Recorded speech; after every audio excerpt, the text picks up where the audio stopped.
Rimborsati ma non soddisfatti, ecco che cosa succede oggi ai nostri pensionati. Buongiorno, ben ritrovati con questa nuova puntata di Linea Diretta. Oggi, proprio in questo momento, il Premier Matteo Renzi sta cercando di capire insieme al Consiglio dei Ministri quale tipo di pezza mettere su questo grande errore fatto, che poi ci è stato raccontato attraverso una sentenza della Consulta per il mancato adeguamento delle pensioni. Allora, sono arrivate le prime indiscrezioni per i nostri pensionati. 4 milioni di pensionati potranno avere 500 euro, gli altri resteranno a bocca asciutta. Ma parliamo proprio di questo tema e vi presento i nostri ospiti di oggi. Ferruccio Ballest, segretario regionale FNP CISL del Veneto. Buongiorno Ferruccio. Buongiorno a voi. E poi abbiamo Tarcisio De Franceschi, segretario generale FNP CISL Padova e Rovigo. Buongiorno. Buongiorno.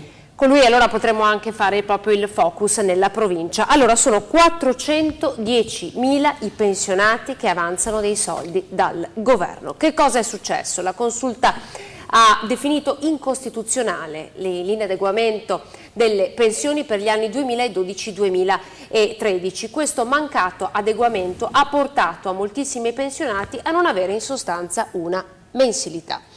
Partiamo da lei, Ferruccio. È una realtà che voi state seguendo da settimane, anche perché sono tanti i pensionati che vi hanno contattato per chiedere che cosa succede e soprattutto che cosa ne sarà dei miei soldi. Facciamo un piccolo quadro degli antefatti e poi di quello che ha deciso oggi il governo. Allora, due numeri. Nel Veneto sono 410.000 per una spesa all'incirca dagli 800 a 1 miliardo di euro. In Italia sono 5,2 milioni per una spesa teorica di 11 miliardi di euro. Allora, antefatto, perché si guarda sempre la pagina dopo, giustamente, ma bisognerebbe anche guardare un attimino la pagina prima. Allora, nel 2012, dopo 20 anni di un determinato governo, il Paese era sull'orlo, se vi ricordate, si diceva del famoso baratro greco. La politica non si è presa la responsabilità, ha delegato, ha chiesto per favore, diciamo fra virgolette, al ragionier Monti di prendere in mano la questione e lui ha detto: facciamo il Salva Italia, non a caso si chiamava così. E ha usato il pallottoliere come un ragioniere. Ha dato alla sua vice Fornero, ha detto: taglia così, tagli lineari, a prescindere, perché io ho bisogno subito. Ed è stato fatto questo. A seguito di questo c'è stato un ricorso, lasciamo stare di chi, e lo hanno vinto. La Corte Costituzionale ha detto: signori, avete sbagliato. E quello dove che io sono anche un po' arrabbiato, per non dire in fascia protetta qualcos'altro, è perché non è la prima volta che il governo tenta di fare un po' di equità prendendo di chi ha molto di più per dare un po' a chi ha meno in una situazione particolare, mettiamola così. Allora io chiedo, ma questi alti burocrati che prendono ben di più di 3 volte il minimo, quando scrivono una delibera, quando scrivono un atto giuridico, quando scrivono una legge, ma lo sanno fare oppure no? Oppure la scrivono per farsela bocciare?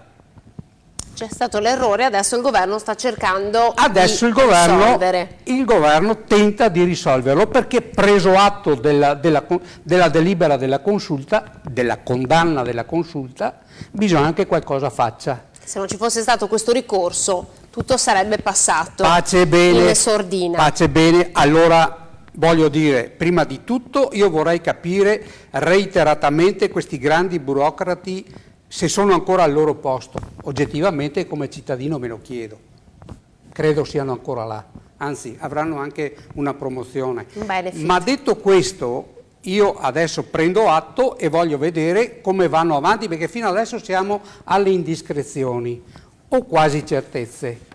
So che da 3 volte a 6 volte al minimo ci sarà un parziale rimborso, oltre non si sa bene, so che il Premier Renzi cerca di far quadrare dando il meno possibile. Allora, intanto io prego la regia di mandare in onda la prima slide che abbiamo preparato. Quanti sono i pensionati in Veneto e soprattutto quanto prendono? Abbiamo preparato questa statistica percentuale che ci racconta un po' che il 63% dei pensionati in Veneto percepisce una pensione che va dagli 0 ai 1.499 euro, un po' lo scaglione, no? Dopo il quale questo mancato adeguamento è avvenuto. Poi andiamo dai 1.500 ai 1.999,99 euro, sono il 19,16%. Al di sopra dei 2.000 euro fino ai 2.500 l'8,9%, 2.500 fino ai 3.000 il 3,98%, oltre i 3.000 euro il 4,9%, e proprio gli oltre 3.000 euro sono quelli che per ora restano a bocca asciutta. Tarcisio.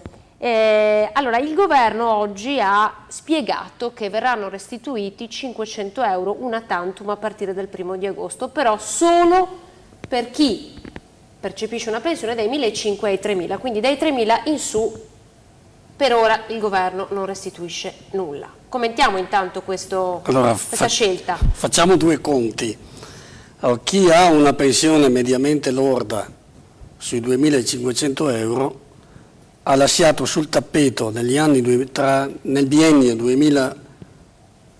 2012-2013 una mensilità, cioè all'incirca 2.500 euro. Adesso il governo Renzi ipotizza la restituzione di 500 euro. Scaglionati, vedremo come. Ma gli altri 2.000 euro li darà, non li darà, come verranno restituiti, in quanto tempo? E nel 2014 e nel 2015 la rivalutazione non verrà data, oltre alle una tantum e alla restituzione, poi le pensioni subiranno la rivalutazione o no? Questo non è chiaro. Sono domande a cui ancora non è stata data una risposta. Credo che i 500 euro vanno grosso modo a garantire una piccola fetta di aventi diritto sanciti dalla sentenza della consulta.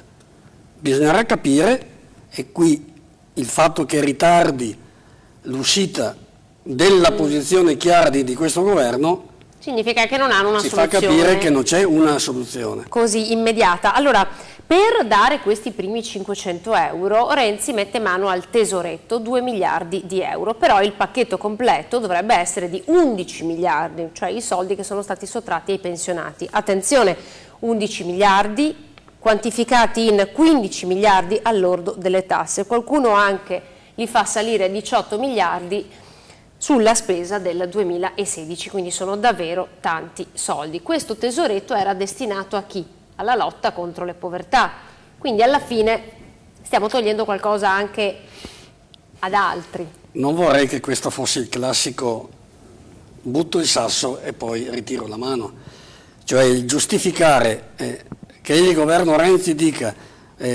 attenti perché per restituire ai pensionati dobbiamo togliere chi ne ha più di bisogno. Non c'è niente di più falso di questo.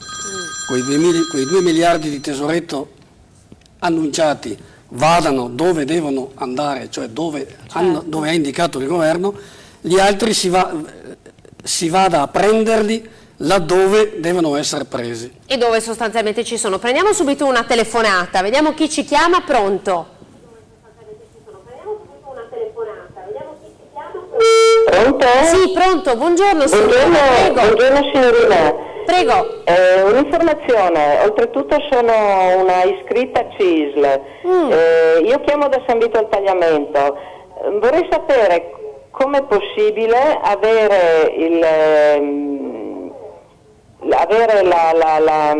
rimborso della perequazione. Esatto, come arriveranno, come si possono chiedere questi soldi, lei si domanda signora. Sì. Beh, passiamo la... Devo rivolgere al sindacato? No. Facciamo rispondere a loro, grazie mille per la sua telefonata. Buongiorno. Ferruccio. No, non si devono rivolgere al sindacato. Comunque, prima di tutto bisogna che ci sia un atto legislativo, che io ancora non ho visto, e là sarà scritto a chi viene dato, come e quando. E dopodiché credo che sia l'INPS che automaticamente gli dà, fra virgolette, quello che è stato tolto sulla pensione, come si dà sempre normalmente. E se posso aggiungere qualcosa da quello che ho visto sulle indiscrezioni, perché qui siamo a livello di indiscrezione, i 500 euro non lo so se sono uguali per tutti, perché ho la netta sensazione da quello che ho letto che siano, come dire, riparametrati, ovvero chi prende meno prende un po' meno e chi prende di più prende un po' di più. Sono stati ipotizzati 3 scaglioni, da 3 a 4 volte il minimo, un tot, da 4 a 5 e da 5 a 6. Quindi la media sì, lede 500 euro, dopodiché vediamo anche qua come vengono dati. Comunque vengono sempre dati sulla pensione, esatto, di chi ne ha il diritto.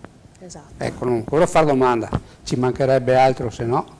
Ecco, allora dunque signora stia tranquilla, lei non deve fare assolutamente nulla, bisogna aspettare che questa decisione diventi in effetti un decreto, quindi diventi norma, e da poi sarà l'INPS che gestirà l'erogazione di questi fondi.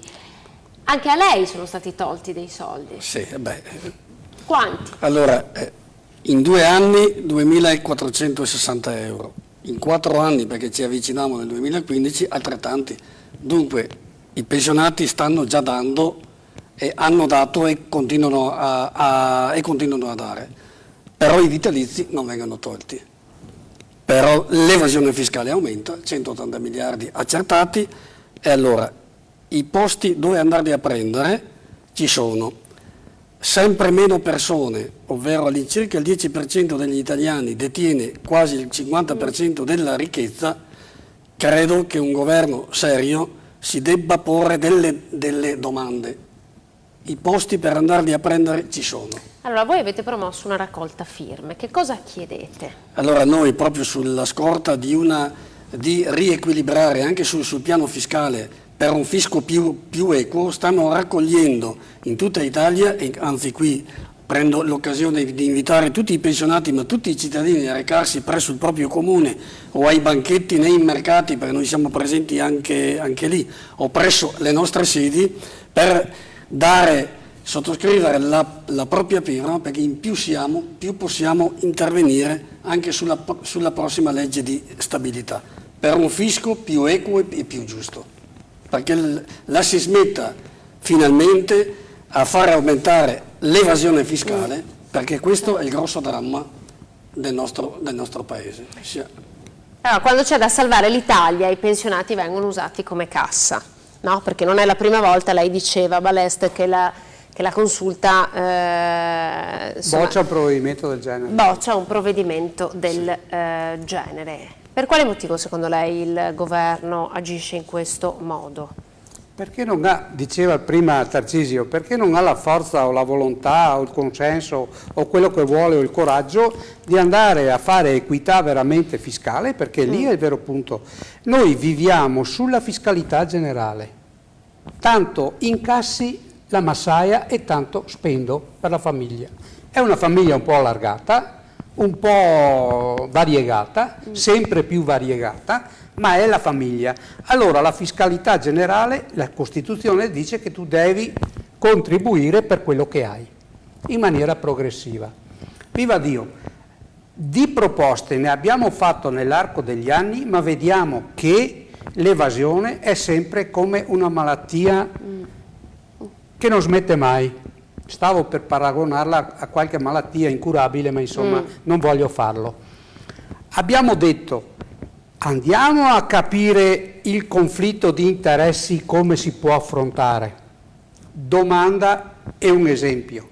Se io posso detrarmi tutte le spese mediche, per esempio quelle che noi rientrano di fatto nei livelli essenziali di assistenza, cioè quelli che mi passano la mutua, perché capiscono tutti, come i denti, e posso detrarmi tutto, e io ho l'interesse di farmi fare la ricevuta, Certo. E anche la fattura. Certo. E allora cominciamo da quel settore là e poi andiamo avanti con altri. Sentiamo un nuovo telespettatore che ci contatta, vediamo qual è la sua domanda. Pronto, buongiorno. Sì, pronto, buongiorno, sono Nadia da Treviso. Salve Nadia, prego. Buongiorno, volevo chiedere, ma se tutti i pensionati non possono fare sciopero, perché non c'è, non possiamo. Volevo dire, fare uno sciopero fiscale, perché io adesso, il prossimo mese mi arriva l'IMU e la Tasi. Con quali soldi la pago? L'anno scorso mio marito ha percepito un aumento di 1,26 euro sulla pensione, ma devono vergognarsi. E tutti quei soldi che sequestrano, dove vanno a finire? Certo. Ha ragione signore, infatti stiamo parlando anche proprio di evasione fiscale, tra l'altro. Ma il governo, quanti che accumulano dei soldi evasi, quelli al sud, dove vanno a finire quei soldi che sequestrano? Potrebbero mettere nel tesoretto e darli ai pensionati, no a mangiarseli loro. Certo. Grazie, arrivederci. Grazie Nadia, buona giornata. Allora, giustamente Nadia ha ragione, nel senso che noi pensionati ci si domanda per quale motivo, no? Ci sono un sacco di posti in cui il governo potrebbe andare a prendere questi famosi soldi senza andare a toccare il tesoretto, il fondo per la povertà di 2 miliardi che Renzi si era tenuto. Sequestro dei beni, evasione fiscale, e la signora dice facciamo uno sciopero. Ma non è un problema di fare lo sciopero dei pensionati, cioè non è questo il... Non pago la signora. Non è, sì, vabbè, ma però non risolviamo questo problema. Cioè io faccio un passo indietro, ricollegandomi a prima e indirettamente rispondendo. Cioè non si possono commettere errori marchiani, secondo noi, voluti a questo punto. Il famoso contributo delle pensioni d'oro, che era stato prelevato e poi il governo attraverso l'INPS ha dovuto restituire tutto per un marchiano errore perché non erano stati finalizzati alle opere sociali. Perché non è intervenuto il governo immediatamente prima di restituire con una norma ad arginare questo? No, sono stati restituiti tutti e il tesoretto andava a colpire, scusate, il prelievo andava a colpire le pensioni d'oro, quelli che potrebbero anche vivere senza la pensione, tranquillamente. Tra l'altro. Allora, alcuni giorni fa a Padova è arrivato niente po' di meno che Tito Boeri, cioè il presidente dell'INPS. Boeri, alla platea che lo ascoltava, ha detto l'INPS ha fatto degli errori, ci sono state delle pensioni non eque, pensioni troppo alte e pensioni troppo basse. Noi lo vediamo perché sulla statistica dei pensionati, i nostri pensionati del Veneto, il 63% non arriva ai 1.500 euro lordi. Se uno non ha una casa di proprietà, tra bollette, tasse, abbiamo sentito la signora Collimu, che succede? Se non ci sono 2 entrate in famiglia non vivono. Non è possibile. Questo non è possibile, anche se hanno la casa di proprietà, perché poi c'è tutto il resto da pagare e da capire. Il problema che da sempre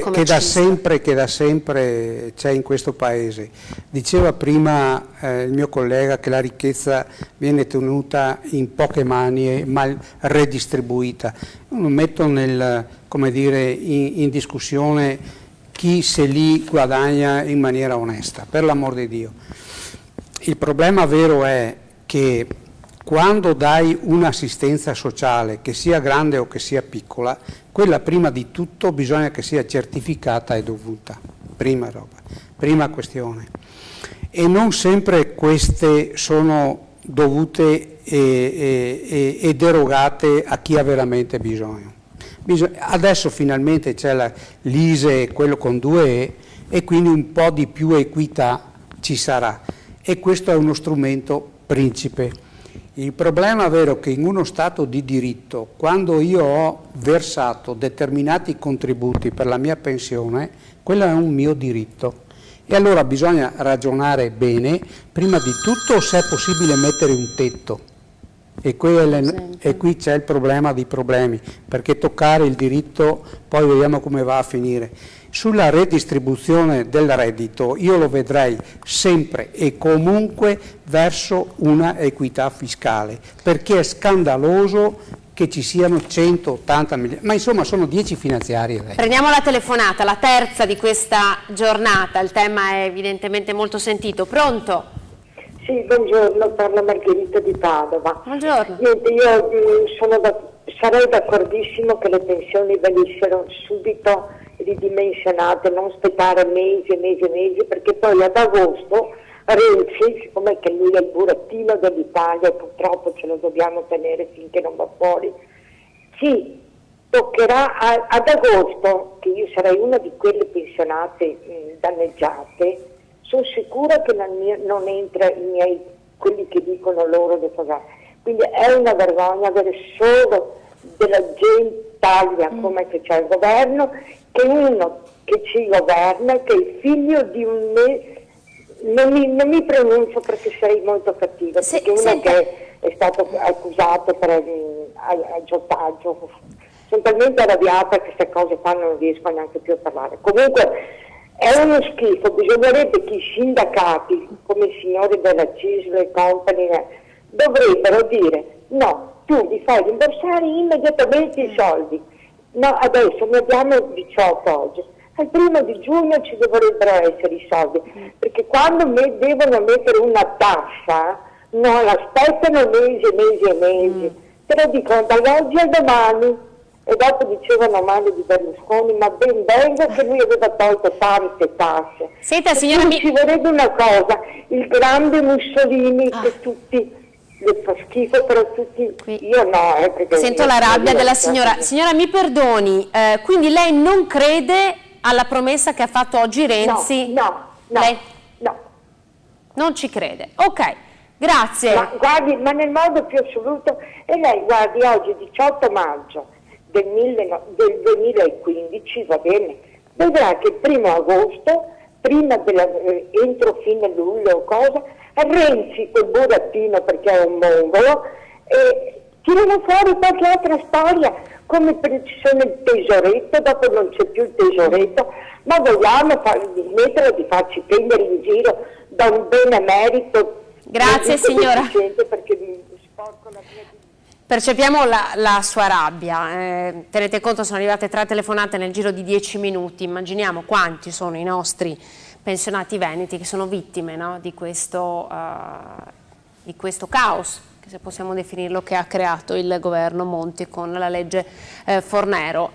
Sentiamo i telespettatori che dicono ma i sindacati non possono dire no adesso tu paghi subito, cioè qual è il reale potere che abbiamo noi che stiamo da questa parte?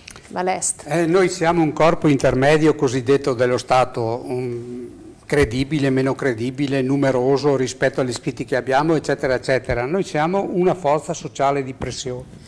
Il primato della politica, cioè la firma, il timbro sulle regole, sulle leggi, non le metto io. Magari se le mettessi io farei ancora più danni, non dico perché trovare la giustizia e l'equità è sempre una questione e poi sei sempre sotto vigilanza della consulta, quindi bisogna fare le cose bene e soprattutto in buona fede.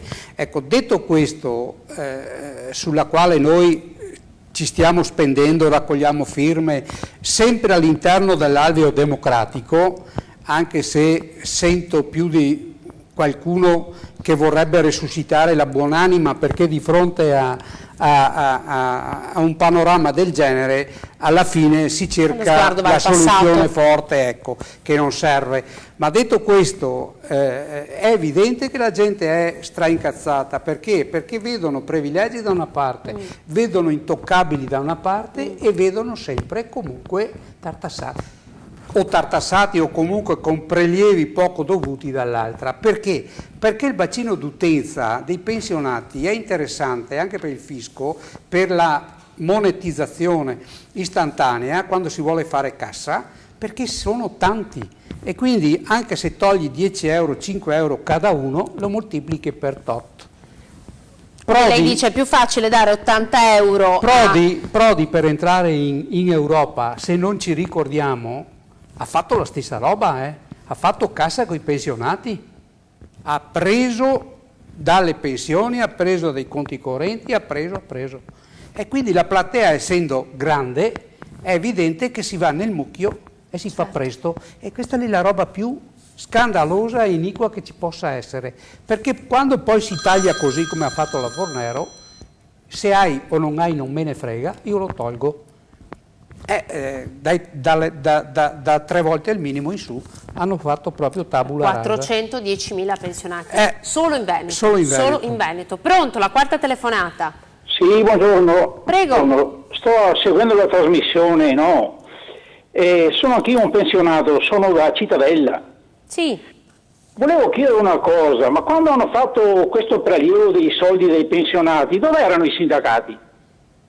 Cioè, ma io non capisco i sindacati quando dicono noi tuteliamo i lavoratori, tuteliamo chi? Ma chi tutelavano questi qua?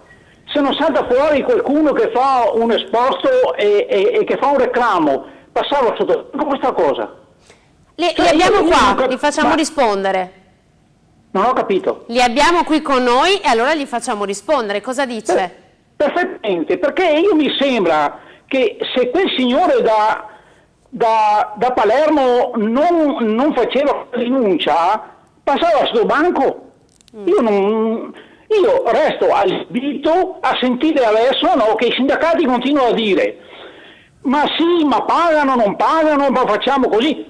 Quindi bisogna fare un sciopero generale, i sindacati dovrebbero portare i pensionati a Roma armati di bastone, perché è ora di finirla, che siano i pensionati e la povera gente sempre da pagare.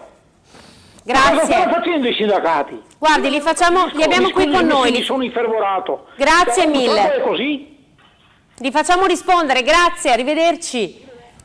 Tarcisio De Franceschi, prego, siamo stati interpellati, cosa rispondiamo a questo telespettatore? Non sappiamo se si è iscritto al sindacato, primo, perché allora potremmo anche rispondere in maniera diversa.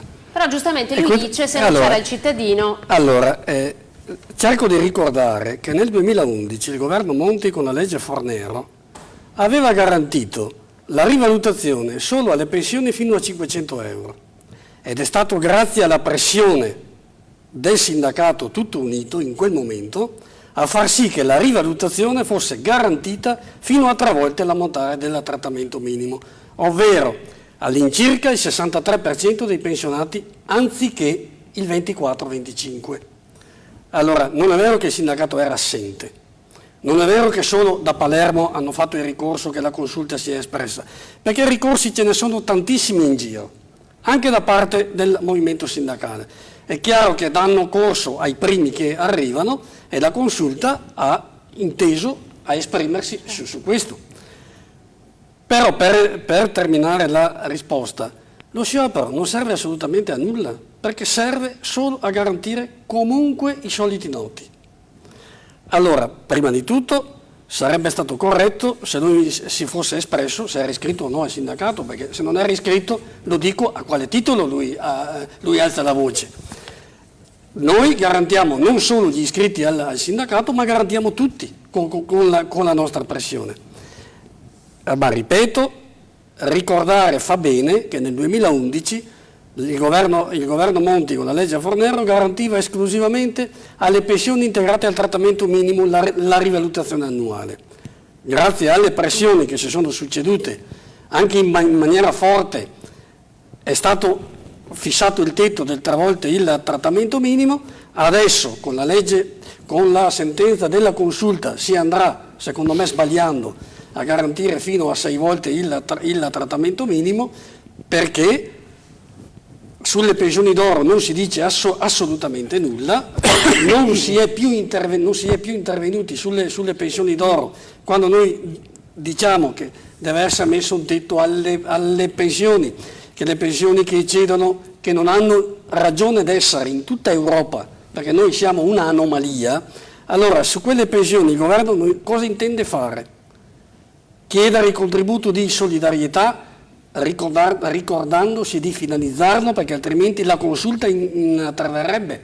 Esatto. I dirigenti che hanno scritto le leggi, come diceva, sono ancora al loro posto o sono lautamente retribuiti e continuano ad essere promossi?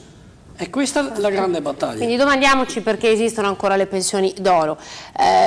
Balestra, faccio rispondere anche a lei, al nostro telespettatore, per insomma, garantire un po' quello che è stato il vostro ruolo in questi anni. Guardi, in questi anni il nostro ruolo si è espletato non solamente attraverso la protesta, questa, la denuncia, che è giusto che ci sia, ma siamo andati a Roma almeno una decina di volte. Poi non avevamo i bastoni, ma avevamo le aste delle bandiere, perché noi democraticamente non andiamo su quella strada. Ma quanti presidi abbiamo fatto anche sotto la pioggia davanti al Ministero del Welfare? Cioè, voglio dire, far partire le corriere con i pensionati mediamente di 70 anni e farli viaggiare fino a Roma e poi ritornare per stare là tutto il giorno sotto il sole o sotto la pioggia, con cordoni attorno di sicurezza, su un palco davanti ai ministeri, non è una roba semplice. Dopodiché sta anche alla intelligenza e alla sensibilità di chi sta dall'altra parte del cancello far sì che almeno le proteste di queste persone, che tutti dicono che hanno ragione, che rispettano, che per la loro età, per la loro esperienza, e poi alla fine ci troviamo con questi provvedimenti. Ma provvedimenti che diceva Tarcisio sarebbero stati ben più gravi. Se voi non ci foste stati. L'ultima telefonata di questa giornata, che siamo quasi fuori tempo massimo. Pronto? Sì, buongiorno. Io sto guardando la teletrasmissione, chiamo da Montebelluna. Prego. Ecco, io volevo fare una domanda ai rappresentanti sindacali che ci sono lì. Sì, ci dica pure, signora. Ecco, allora, io siccome non faccio parte, siccome io non faccio parte dei pensionati che arrivano fino a 1.500 euro lorde, a noi praticamente che prendiamo meno, a noi che prendiamo, non viene rimborsato nulla?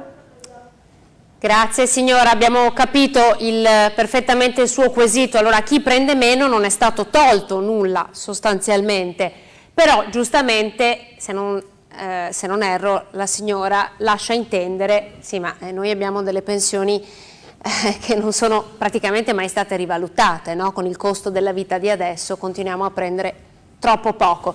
Grazie signora per averci chiamato. Brevissimamente, un minuto a testa. Prego. Fino a 3 volte il trattamento minimo le pensioni non hanno perso assolutamente nulla negli ultimi 3 o 4 anni, perché hanno percepito la rivalutazione poca, perché il ritmo dell'inflazione era quello, ma la dinamica salariale è stata salvaguardata, pertanto non possono essere rimborsati di una cosa che non era stata tolta. Certo. Pertanto continueranno ad essere rivalutate alla stregua una volta all'anno, e che poi con il saldo a fine anno come se ne consegue. Quindi signora, non è stato tolto nulla, questo non significa però che non possa essere accettabile il suo... Che poi siano basse, su questo non c'è dubbio. Esatto, sono basse, e allora questi famosi soldi del tesoretto per il fondo alla povertà forse potrebbe anche andare a quelli che finora hanno percepito delle pensioni da 700 euro al mese, Ferruccio. Da 700, però anche qua stiamo attenti, dicevo prima maliziosamente, stiamo attenti perché le integrazioni al minimo sono una cosa delicata. Perché? Perché c'è stata una stagione, io lo capisco anche, che soprattutto liberi professionisti e artigiani, per ricostruire questo benedetto paese, perché parliamo di quella stagione, pagavano poco e hanno continuato anche dopo a pagare poco. E quando sono andati in pensione hanno avuto bisogno dell'integrazione al minimo, che lo Stato, noi, la fiscalità gli dà, ecco la fiscalità che interviene, e quindi oggi, come dire, la musica è diversa, perché oggi c'è più possibilità, le aliquote sono state aumentate, eccetera, eccetera, ma noi abbiamo pensionati ancora di quella stagione là.